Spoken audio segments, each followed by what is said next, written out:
ये भाई पंजाब केपी के और पंजाब का तुम आपस में लड़ाई करना चाहते हो? नवाज शरीफ का पुरतशद्दुद एहतजाज करने वालों से सख्ती से निमटने का मशवरा। साबिक वज़ीर आज़म ने कहा, खैबर पख्तूनख्वा से लोग गैस के शेल लेकर पंजाब आते हैं।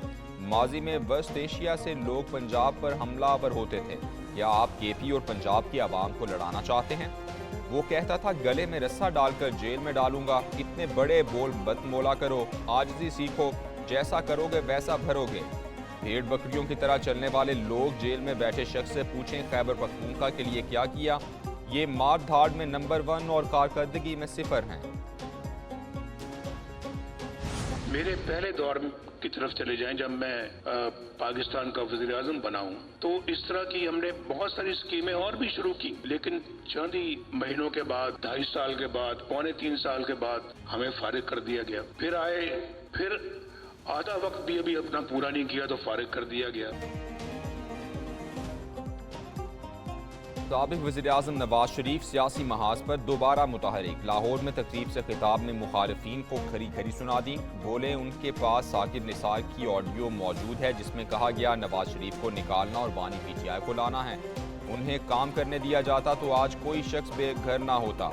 उन्होंने पाकिस्तान के लिए दिन रात काम किया, लोड शेडिंग और दहशतगर्दी का खात्मा किया, मुल्क को एटमी ताकत बनाया। 3 बार वज़ीर आज़म बने, 2.5-3 साल बाद क्यों निकाल दिया जाता रहा? रियासती सुतूनों ने भी रियासत के साथ अच्छा सलूक नहीं किया।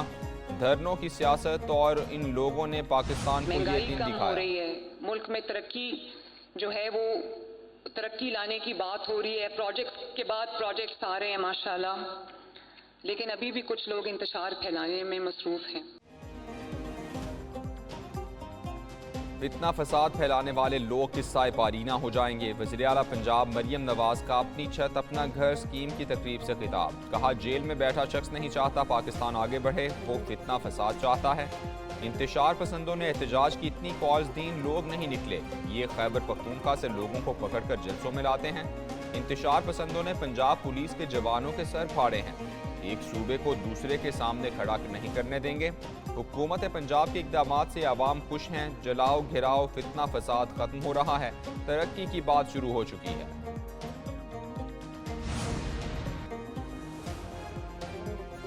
बानी पीटीआई की जमहूरियत और निज़ाम की बेहतरी में कोई दिलचस्पी नहीं। उनकी सोच है वापस आएँ तो ऐसे ही मुल्क को चलाएं। चेयरमैन पीपल्स पार्टी बिलावल भुट्टो की सहाफ़ियों से बातचीत।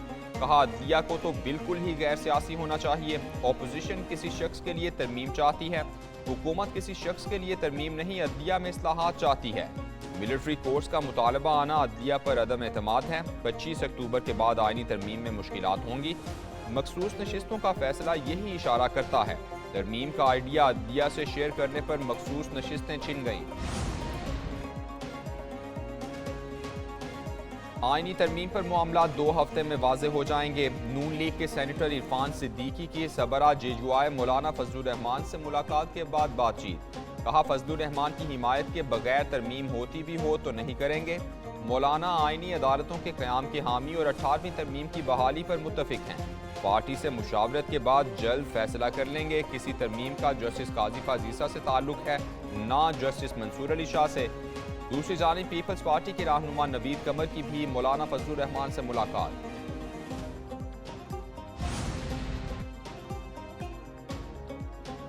जस्टिस मंसूर अली शाह के चीफ जस्टिस बनने पर इस्टेब्लिशमेंट को कोई मसला नहीं। जस्टिस काज़िफ़ अज़ीज़ा और जस्टिस मंसूर अली शाह दोनों अच्छे हैं। सेनेटर फैसल वाडा की program red zone files with Fahad Hussain में गुफ्तगू। बोले, पीटीआई की वापसी अब नामुमकिन है। पीटीआई को कानूनी तौर पर भी मायूसी होगी।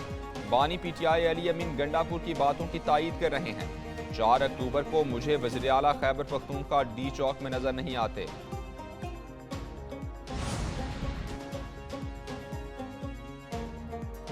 सुप्रीम कोर्ट के आर्टिकल 63 नजरसानी अपीलों पर समाअत अदालत ने बेंच की तश्कील पर एतराज़ मुस्तरद कर दिया। पीटीआई के वकील अली जफर ने मौक़िफ़ अपनाया।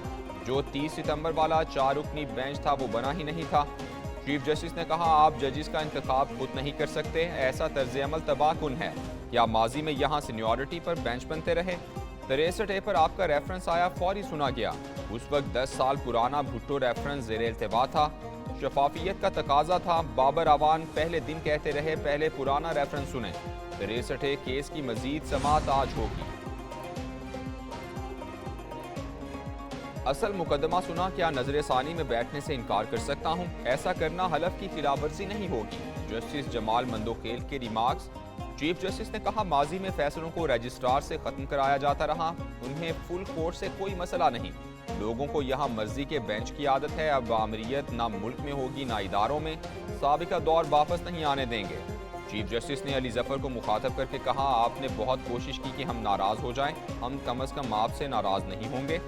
وکیل پیپلز پارٹی فاروق نائک نے کہا رائے مزید پختہ ہو چکی، آئینی عدالت بننی چاہیے۔ چیف جسٹس بولے وہ اس پر کچھ نہیں کہیں گے۔ ملائیشیا کے وزیر اعظم انور ابراہیم پاکستان کے دورے پر پہنچ گئے۔ اسلام آباد ایئرپورٹ پر وزیر اعظم شہباز شریف نے معزز مہمان کا استقبال کیا۔ نائب وزیر اعظم اسحاق ڈار اور دیگر اہم شخصیات بھی موجود تھیں۔ ملائیشیا کے وزیر اعظم کو 21 توپوں کی سلامی دی گئی۔ انور ابراہیم کے 3 روزہ دورہ پاکستان میں وزیر اعظم سمیت اہم شخصیات سے ملاقاتیں ہوں گی۔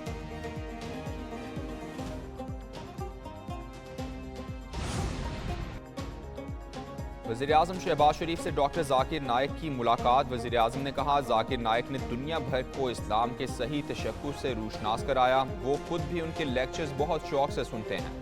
ذاکر نائک بولے پاکستان دنیا کا واحد ملک ہے جو اسلام کے نام پر بنا، اسلام ایک مکمل ضابطہ حیات ہے، اس راستے پر چلیں گے تو کامیاب ہوں گے۔ ممتاز مذہبی اسکالر ڈاکٹر ذاکر نائک اسلام آباد سے کراچی پہنچ گئے۔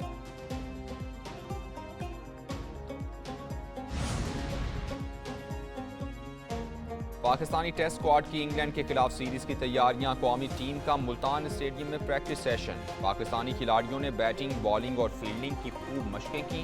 پاکستان اور انگلینڈ کے درمیان پہلا ٹیسٹ میچ 7 اکتوبر کو ملتان میں شروع ہوگا۔